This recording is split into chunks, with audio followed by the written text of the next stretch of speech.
Now, I was dealing with a case this week whereby a defendant had pleaded guilty in the Magistrates Court to a number of counts, well, not counts, there'd be charges in the Magistrates Court, so a number of charges.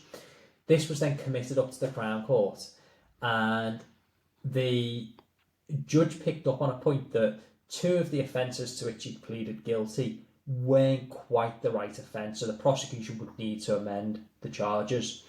Now, because we're in the Crown Court, the jurisdiction of the Magistrates Court has ended, and the prosecutor can't just simply amend the charge at that point, because we're no longer in the Magistrates Court. He's no longer got the power to do that. So we have to put our thinking caps on and apply some various legal provisions in order to do so.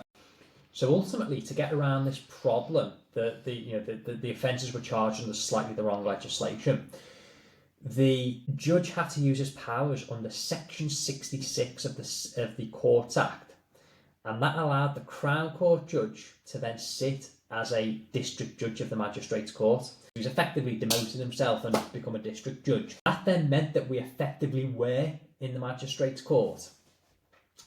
And what the prosecutor could then do was he laid two fresh charges under the correct legislation.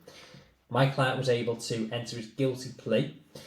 We then had effectively mode of trial, and the Crown Court, well, he's no longer a Crown Court judge, he's a district judge at this point, said, yes, I believe these are too serious for me to sentence as a district judge, therefore I'm going to commit these to the Crown Court, so I'm going to send these for a committal for sentence. And then when he decided that, he then took his district judge hat off and then became a circuit judge again of the Crown Court.